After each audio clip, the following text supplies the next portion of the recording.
시장 학대와 질병에 대한 학대라 고콜레스테롤을 뚜렷이 병리를 보는 관점과 고콜레스테롤 양적인 변화의 일환으로 보는 관점이 이렇게 쉽게 뒤섞이는 모습은 마케팅의 관점에서도 이상적이었다.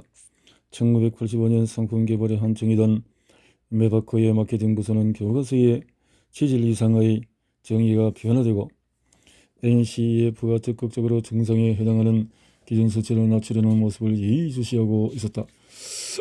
머크샤프 앤드 덤의 마케팅 부서는 메바코 출시가 노력 면에서 나의 수익 면에서나 사상 최대의 활동이 될 것이라고 예측했지만은 메바코의 마케팅 담당자는 약의 초기 홍보에 매우 신중을 기울여야 했다. 모든 약은 FDA의 승인을 받으려면 적응증이 있어야 했고 이상적인 경우에 적응증은 식별 가능한 병리 상태를 반영해야 했다. 그러기 위해서는 메바코에 대한 초기 시험과 신약 허가 신청에는 약효의 대상을 혈중 콜레스테롤 일반이 아니라 가족성 고콜레스테롤 혈중으로 조심스럽게 국한했다. 이 전설은 머크의 마케팅 기획 소속 담당자 그레이브 워너가 머크 직원과 주제에게 마케팅 향면 전략이라고 설명한 내용 가운데 첫 단계에 해당하는 합법적인 시장 침투였다. 그렇군요. 그의 첫 번째 목표는 메바코가 명백한 병의 상태의 치료에 효과적인 약물이라는 점을 확고히 입증하는 것이었고 증상이 보이는 것을 없애줄 수 있어야 된다는 거네요. 뒤에 좀 엿보니까 가족성 베타 지질 단백 장애, 당뇨성 이상 지질 혈증, 콩팥 염성 고지혈증 같은 다른 개별 지질 대사 장애에 초점을 맞췄다. 메바코의 제품 담당 책임자 조른선 토너드 박사는 실험적인 새 치료법의 사용을 정당화하기 위해 가족성 고콜레스테롤 혈증의 심각성을 강조하면서 콜레스테롤이 매우 높은 FH 환자들을 돌본 지질 이상 전문가의 사례를 들었다. 이렇게 적었다. 이 임상인은 메바코가 이 환자의 목숨을 위협하는 콜레스테롤 수치를 낮출 유일한 기회일지 모른다고 말했다. 머크의 콜레스테롤 연구 담당자 대화를 회상했다. 그 사람이 매우 초조해하며 심장병 전문의와 현장에 있는 1차 진료이라면 모두 이 약을 탐내고 있다고 말하길래 저는 말했죠. 글쎄요. 우리 마케팅 부서 사람들은 그 사람들이 제일 설득하기 어려운 사람들이라던데 좀 차이가 있네요. 그랬더니 그는 이 점에 매우 흥미로운 반박을 해놨어요. 그는 이 병 그러니까 중증 고콜레스테롤 혈증을 에이즈에 빗대더가냐. 그 사람에게 과감한 조치를 취하지 않으면 3년 안에 죽을 거라면서요. 메바코는 위험할 수도 있는 실험약제였기 때문에 처음에는 반드시 병에 걸린 게 분명한 환자들에게만 줘야 했다. 1987년에 에이즈 환자와 메바코 환자를 비교한 것은 우연한 사건도 실없는 소리도 아니었다. 그는 중증 고콜레스테롤 혈증을 앓는 소 집단 미국에만 40만 명의 관심을 기울이는 한편 메바코의 마케팅을 미국 성인 4명당 한 건로 추산되는 NCEP 문턱값 240mg 데시리터 이상 콜레스테롤 수치 보유자로 확대하겠다는 두 번째 목표도 추구하며 조심스럽게 균형을 잡았다. FH 환자를 대상으로 한 메바코 실험의 초기 결과가 안정적인 측면에서 훌륭하면서도 콜레스테롤 수치 감소의 가능성을 보여줬기 때문에 그는 FH 특징이라고 할 수 있는 콜레스테롤 수치 300mg 데시리터 이상에 해당하지만 가족성 장애로 진단하기 위해 있어야 하는 여타 발병 가족 구성원은 없는 환자, 다시 말해서 단일 유전자 기제를 계려한 환자에게 약을 며칠의 시험해 볼 수가 있었다.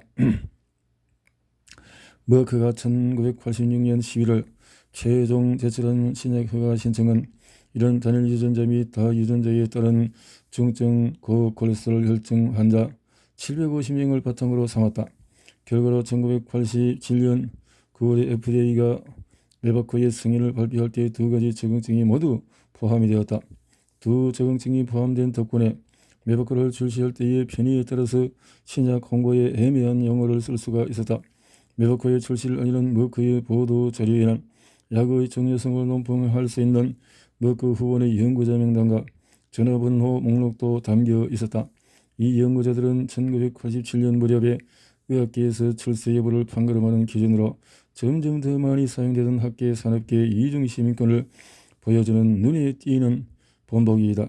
가령 뉴욕타임스는 보도 자료를 활용해서 안토니오 고토와 접촉했는데 그는 메바코 임상시험에 활발히 참여한 연구자로 그의 대변인 명단에 오른 베일러 대학의 교수이자 NIH가 후원하는 지질연구센터의 센터장, 국가 콜레스테롤 교육 프로그램의 활약한 정책기획가, 미국 심장협회 회장이기도 했다.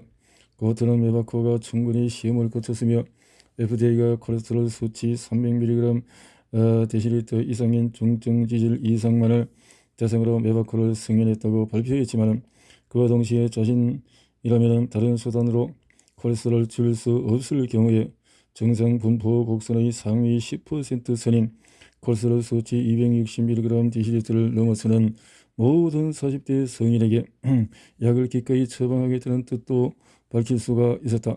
중증 환자를 대상으로 하는 약의 공식 적응증과 이 약을 더 폭넓은 사람들에게 가벼운 용도로 사용할 수 있다는 고토의 개인적인 추천은 절묘하면서도 명확하게 포기해졌다. 게다가 고토는 개인의 임상 의견을 발견했을 뿐이라고 주장할 수 있었기 때문에 고토가 그 NCP 모두와 긴밀한 관계가 있다고 해도 이들 조직에 그의 논평에 대한 책임을 물을 수는 없었다.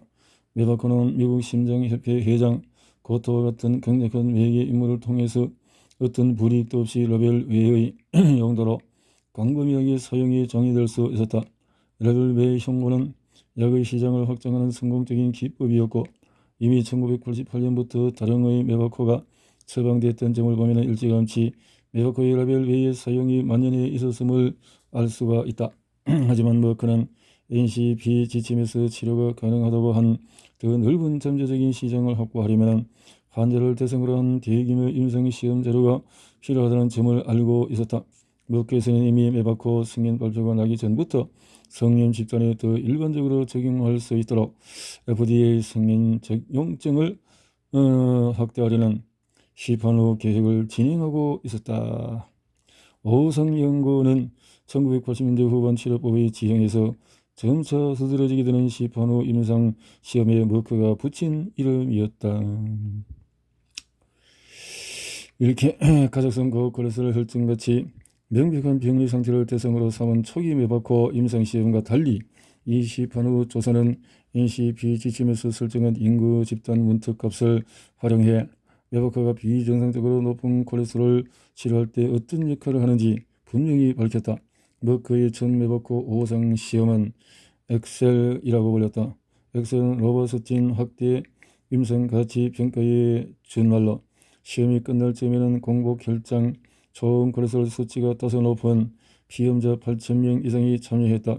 엑셀 시험은 국가 치료 지침을 연구 피험자 모집의 가이드로 활용한 첫 연구였을 뿐더러 총 콜레스테롤 200mg 데시리터 이하 그리고 또는 LDL 콜레스테롤 160 이하를 달성해야 한다는 지침의 목표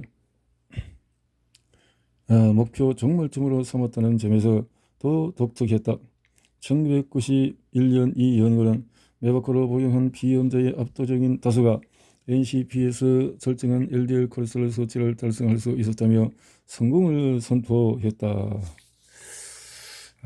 이렇게 했다는 거죠. 그러나 개정된 지침이 발표될 즈음 또 중요한 변화가 임상시험과 지침 사이의 동력학을 더 근본적으로 바꿔놓고 있었다. 메바코는 더 이상 시장에 출시된 유일한 스타틴이 아니었다.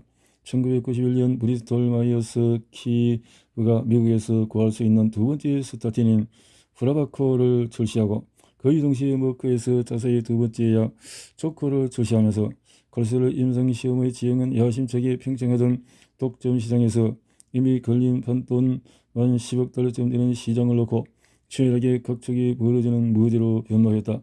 그 결과 시장 확대뿐 아니라 직접적인 경쟁서로부터 시장을 빼앗아 올 여랑으로 약을 서로 비교하는 경쟁시험이 쏟아지면서 상업적인 임상시험이 마케팅과 개발에 더욱 중요한 역할을 하게 되었고 시험의 영향력과 시험에 쏟아지는 자금의 규모도 증가했다.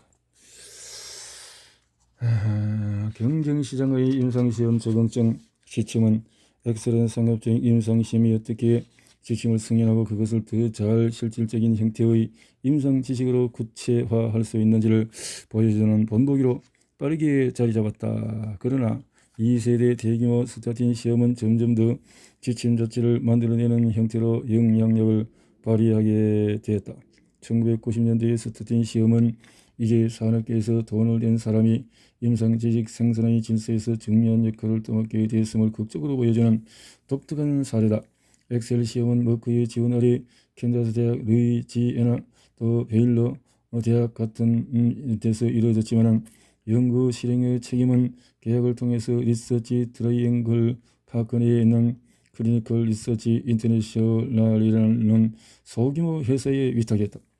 위탁 연구 기관의 초기 사례라고 할 만한 이 회사는 이 노스캐롤라이나 주의 교회 산학 연구단지에서 성장하던 신흥산업의 일부로 제약회사의 임상시험 서비스를 판매하는 업체였다. 위탁 연구기관은 약이나 의료기관 기기 등을 개발할 때 제약업계와 계약을 맺고 다양한 서비스를 제공하는 회사를 말한다.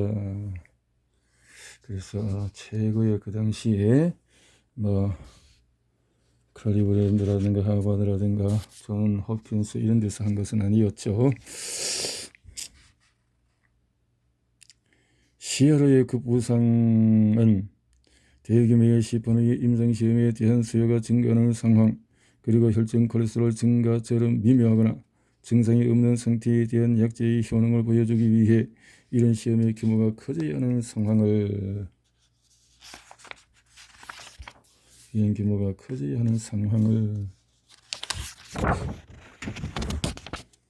보여준다. 1970년대에는 가장 믿음직스러운 대규모 시판의 시험의 비용을 NHLBI와 세계보건기구 같은 거대 관료 조직에서 지원했다면 1990년대는 시장 점유율을 늘리고자 하는 스타틴 판매 회사는 모두 자체적으로 엑셀과 비슷한 시험을 해야 했다. 1990년대가 시작될 무렵에는 제약회사 임상시험 비용의 80%가 대학병원으로 흘러들어갔다. 1998년에 이 수치는 반으로 떨어졌다. 한일 세대의 시야로 창립자가 언급한 바에 따르면 학문적인 과학과 FDA 과학이 점차 달라지면서 학문적 의학이 점점 더 의약품 개발에서 비효율적으로 협력 상대가 되어가고 있었다. 1990년대를 거치며 임상시험은 그 자체로 하나의 산업이 되었다. 그 마케팅 담당자는 메바카드의 효가 좋은 치질 강화잼을 증명하면 프라바콜의 세를 꺾고 메바코 시장 점유율도 지킬 수 있다고 생각을 했다. 이렇게 전쟁터가 되어졌다라는 거죠. 그래서 콜레스테롤 의약품 시작은 레스콜, 바이콜, 리빅토, 그 밖의 몇몇 신약이 가세하며 확대되었다. 2000년까지 콜레스테롤 강화 능력을 두고 둘 또는 그 이상의 스타틴을 비교하는 별개의 경쟁 시험이 적어도 35회 발표되었고 그 가운데 셋을 빼면은 산업계의 후원이 중요한 역할을 했다. 그럼에도 비교 임상시험은 어느 한쪽 약제에 타격을 줄 가능성이 있는데 또 자칫하면 자세히 불리한 결과가 나올 수도 있었다. 약개발업체는 시험을 시작할 때 뜻밖의 자사 제품이 경쟁 상표보다 뒤떨어진다는 것을 입증하는 위험을 피하면서 자사 제품 특유의 이점을 찾아내는 방식을 택했다. 1980년대 후반 스타틴 사용을 늘리는 가장 전도유망한 방안은 2차 예방 분야였다. 1차 예방은 건강하고 증상이 없는 인구 집단이 약을 복용하도록 동기를 바라는 어려운 가업이 포함되는 것과 달리 2차 예방은 이미 심근경색을 겪었거나 관성동맥 심장질환 CHD 등을 보이는 허혈성 사건을 경험한 인구 집단, 다시 말해서 이미 질병을 알았다고 생각하며 향후 심장질환 예방에 유별난 관심을 보이는 인구 집단을 대상으로 삼았다. 이미 알려진 심장질환을 앓고 있는 환자는 앞으로 심장사건을 겪을 위험이 훨씬 높기 때문에 이들은 콜레스테롤 강화제 요법을 받아들이고 그로부터 혜택을 얻을 태세가 더욱 잘 갖춰진 사람들을 의미하기도 했다. 상업적인 임상시험의 용어를 빌리면 CHD 인구 집단에서는 신호대의 자본비가 더 높을 뿐더러 긍정적인 시험 결과가 나올 확률도 컸다. 2차 예방시험. 2차 예방은 1993년 2차 NCP 치료 지침이 발표되던 때에 심행을 겪는 군대의 국가정책 담당자들에게 주목받기도 했다. 2장에서 국가혈압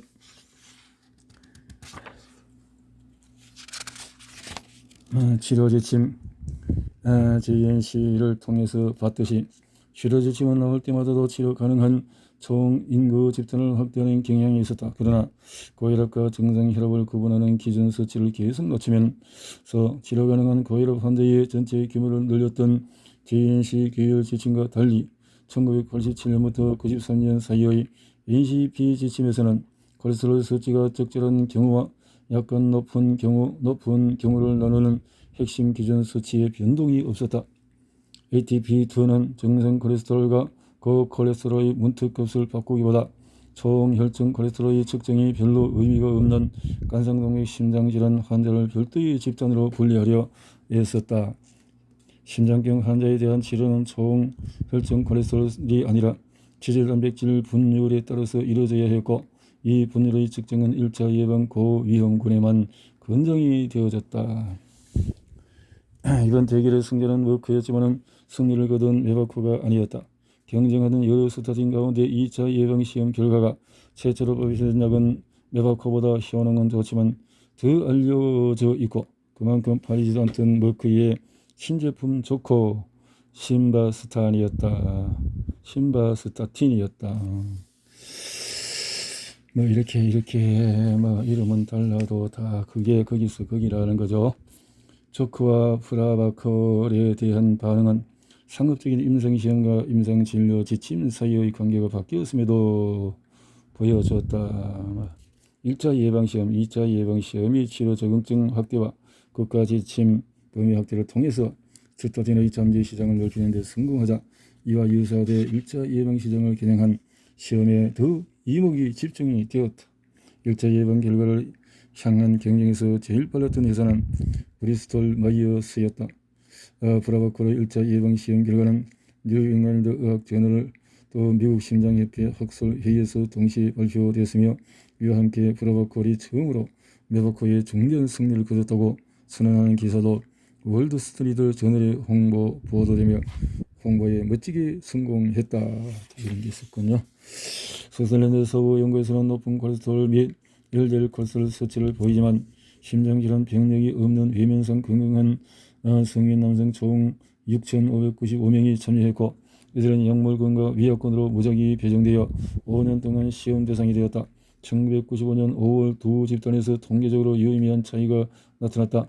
프라바스틴을 복용한 남성 집단은 위약권에 비해서 비치명적인 심근경색을 31%, 사망은 28%덜 겪었다. 연구 책임자 제임스 셰퍼드는 이제 프라바스틴이 심장질환이 확인된 사람들뿐 아니라 첫 심근경색의 위험이 있는 사람들까지 포괄하는 폭넓은 사람들에게서 심근경색과 사망의 위험을 줄인다고 자신있게 말할 수 있다고 언급을 했다.